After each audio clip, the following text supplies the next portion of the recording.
कवींना,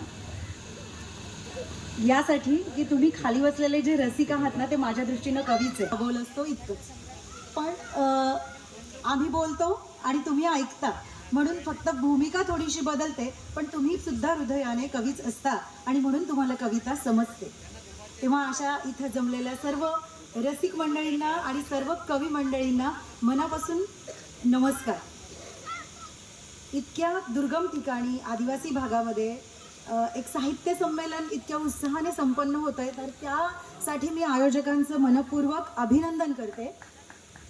राजे यशवंत सार्वजनिक वाचनालय जव्हार यांनी आणि महाराष्ट्र शासन यांच्या संयुक्त विद्यमानं या ठिकाणी हा साहित्य संमेलनाचा जो जागर घातलेला आहे, या साहित्य संमेलनाच्या निमित्ताने आपण एकमेकांचे विचार ऐकून घेतो आहोत आणि गेले 2 दिवस झालं सर्वजण तुम्ही साहित्यमय झालेले आहात. तर इतक्या दुर्गम ठिकाणी सुद्धा साहित्याची ज्योत अशी प्रज्वलित ठेवणं आणि ग्रंथालय या अतिशय उत्तम प्रकारे उत्तम दर्जाचं सुरू ठेवणं या फार अभिनंदनीय बाबी आहेत, कौतुकास्पद बाबी आहेत. म्हणून मी सर्वांची नावं घेण्याऐवजी या इथल्या संपूर्ण आयोजक टीमचं आणि ग्रंथालयाच्या संपूर्ण टीमचं कौतुक करते आणि आपण ज्यासाठी आतुर आहात त्या भागाकडे वळते. कवितेचे अनेक प्रकार असतात. अभंग असेल, ओव्या असतील, भारुड असेल, मुक्तछंद असेल, तसंच गझल हा सुद्धा कवितेचाच एक प्रकार आहे.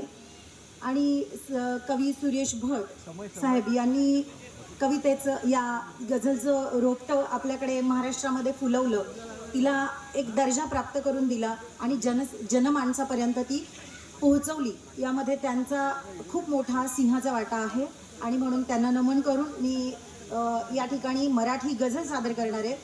तत्पूर्वी जो गझलेचा प्रघात असतो त्याप्रमाणे काही सुटे शेर किंवा एखादा मतला, एखादा सुटा शेर असं सादर करेन आणि मग एखादी गझल सादर करेन आपल्या सर्वांच्या अनुमतीने.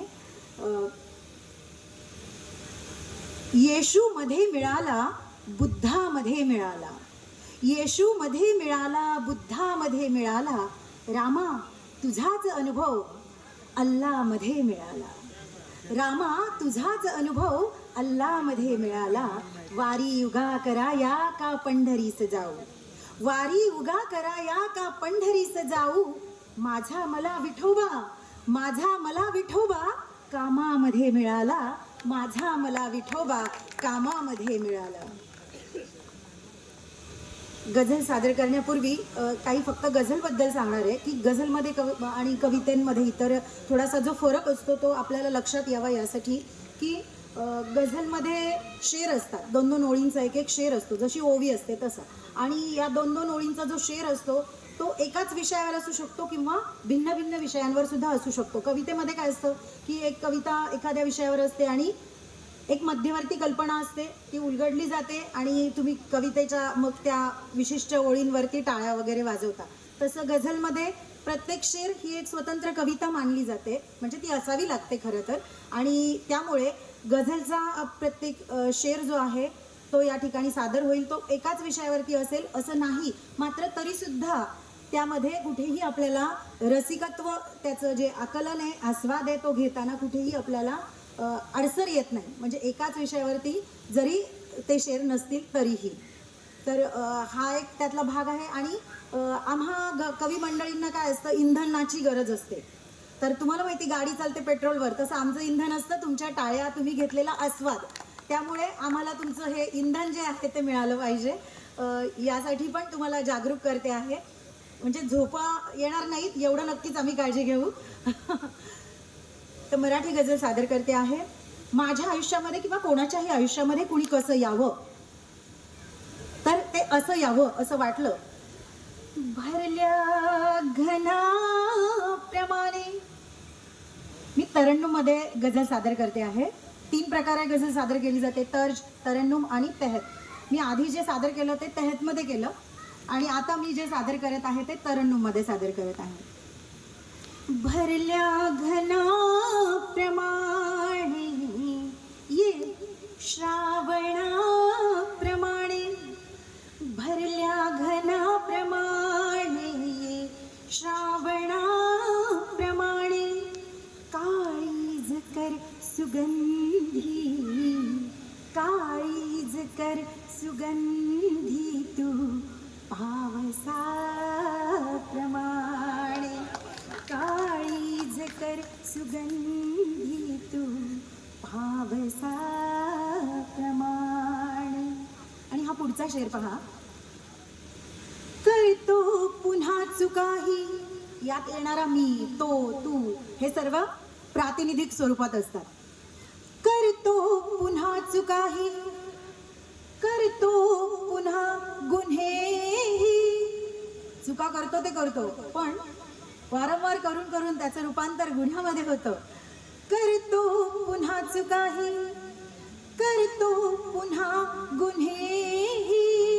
तो प्रायश्चित्त घेतो, तो प्रायश्चित्त घेतो निर्ढावल्या प्रमाणे, निर्ढावल्याप्रमाणे. काळीज कर सुगंधी तू पावसाप्रमाणे. संसार बांधताना, हा पुढचा शेर पहा. संसार बांधताना माणूस सांधताना, संसार बांधताना माणूस सांधताना. दुःखास नांदवावे, दुःखास नांदवावे सख्या मुलाप्रमाणे, सख्या मुलाप्रमाणे. काळीज कर सुगंधी तू पावसाप्रमाणे, काळीज कर सुगंधी तू पावसाप्रमाणे. असा जसा जागर भरलाय हा, असा जागर एकदा भरतो आणखी. कधी ते पहा. हं. रात्री तरुण झाल्या कविता वयात आल्या, रात्री तरुण झाल्या कविता वयात आल्या. कोजागरी मनाची, कोजागरी मनाची. प्यावी दुधाप्रमाणे, प्यावी दुधाप्रमाणे. काळीज कर सुगंधी तू पावसाप्रमाणे, काळीज कर सुगंधी तू पावसाप्रमाणे. कुणी एक जण असाच भेटला आणि मला म्हणाला, काय म्हणे मॅडम, पाऊस कुठे सुगंधी असतो का? हे तुम्ही काय सांगता?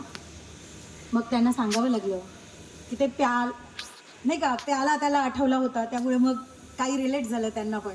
तर मग सांगितलं की अरे बाबा, तुम्ही जेव्हा एखाद्या पेयामध्ये लिंबू पिळता, कशावरती? तर सोड्यावरती. लगेच आपल्याला वेगळं काहीतरी आठवायला लागतं. तर तसं नाही. जेव्हा एखादी महिला घरामध्ये भजी करणार असते तर ती काय करते? सोडा टाकते, मग त्याच्यावरती लिंबू पिळते. होतं काय की लिंबू हे ॲक्टिवेटर आहे, त्यामुळे सोडा फसफसतो. तसंच आपलं काळीच सुगंधी होतं त्या पावसामुळे, कारण जसा तो मातीला ॲक्टिव्ह करतो आणि मातीमध्ये सुगंध आधीचाच आहे ना, फक्त पाऊस पडल्यामुळे काय होतं, तो जागृत होतो. तसंच काळीज जे आहे ना आपलं, ते ह्या पावसामुळे, मग तो साहित्याचा पण पाऊस असू शकतो, तो कवितांचा पण पाऊस असू शकतो, तो आपल्या सुखाचा पाऊस असू शकतो, तो आपल्या भावनांचा पाऊस असू शकतो, तो आपल्या रोजच्या जीवनामध्ये घडणाऱ्या अनेक घटना प्रसंगांचा साक्षीदार त्याचा पण पाऊस असू शकतो, आठवणींचा पण पाऊस असू शकतो. आणि म्हणून तो काळीज आपलं सुगंधित करत असतो. आणि मग त्याला वाटलं की बाबा क्या बात है. तर असो, पुढचा जो शेर आहे तो पेश करते. जेव्हा कोरोना कालावधी येऊन गेला, त्या कोरोना कालावधीमध्ये असं झालं, प्रत्येकालाच काही ना काहीतरी साक्षात्कार घडला. त्या कोरोना कालावधीनं प्रत्येकाला काही ना काहीतरी उपलब्धी दिली. मला जी काही उपलब्धी त्या निमित्ताने झाली, मला जो साक्षात्कार झाला, तो मी या शेरामध्ये सादर करते आहे. पहा तुमच्यापर्यंत कसा पोहोचतो. वाचेल तोच येथे, वाचेल तोच येथे, वाचेल फक्त आता, वाचेल तो तोच येथे वाचेल फक्त आता. आस्वाद घे, आस्वाद घे, आस्वाद घे स्वतःचा तू पुस्तकाप्रमाणे, पुस्तकाप्रमाणे. काळीज कर सुगंधी तू पावसाप्रमाणे, काळीज कर सुगंधी तू पावसाप्रमाणे. आणि हा पुढचा एक शेर आहे, थोडासा जास्त डीप आहे, पण बघा हा तुमच्यापर्यंत कसा पोहोचतो. तू प्रेमपत्र लिहिले की मृत्यूपत्र लिहिले, तू प्रेमपत्र लिहिले की तू मृत्यूपत्र लिहिले, तू प्रेमपत्र लिहिले की तू मृत्यूपत्र लिहिले. स्थितप्रज्ञ मात्र आहे मी, स्थितप्रज्ञ मात्र आहे मी. कागदाप्रमाणे, त्या कागदाप्रमाणे. काळीज कर सुगंधी तू पावसाप्रमाणे,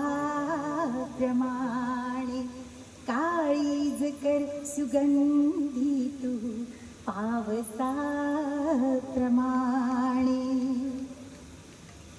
बघा हा पुढचा जो शेर आहे ना, तो इथे बसलेल्या प्रत्येकासाठी आहे. खरं तर कवी मंडळी असं म्हणतात की कोणी वैयक्तिक घेऊ नका, पर्सनली घेऊ नका असं आवर्जून सांगतात, पण मी आता आवर्जून असं म्हणेन, कृपया पर्सनली घ्या, कृपया वैयक्तिक घ्या. कारण हा जो शेर मी सादर करते आहे तो इथं बसणाऱ्या प्रत्येकासाठी आहे. बघा काय संभावना असते, काय काय शक्यता असतात.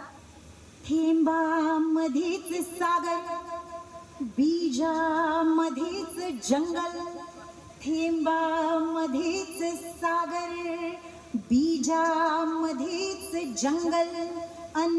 काळजात माझ्या, काळजात माझ्या तू ईश्वराप्रमाणे, ईश्वराप्रमाणे. काळीज कर सुगंधी तू पावसाप्रमाणे, काळीज कर सुगंधी तू पावसाप्रमाणे. आणि या गझलमधला हा शेवटचा शेर पेश करते आहे. मेंदूमध्ये अमानुष जन्मास युद्ध येता, मेंदूमध्ये अमानुष जन्मास युद्ध येता. युद्ध काय फक्त युक्रेनमध्ये अमेरिकेमध्ये जन्माला येत नाही, खरं युद्ध जन्माला येतं आधी इथे. मेंदूमध्ये अमानुष जन्मास युद्ध येता, मेंदूमध्ये अमानुष जन्मास युद्ध येता. मन शांती दूत भावे, मन शांती दूत भावे. बुद्धा तुझ्या प्रमाणे, बुद्धा तुझ्या प्रमाणे. काळीज कर सुगंधी तू पावसाप्रमाणे, काळीज कर सुगंधी तू पावसाप्रमाणे. भरल्या घनाप्रमाणे, ये श्रावणाप्रमाणे. काळीज कर सुगंधी तू पावसाप्रमाणे. धन्यवाद.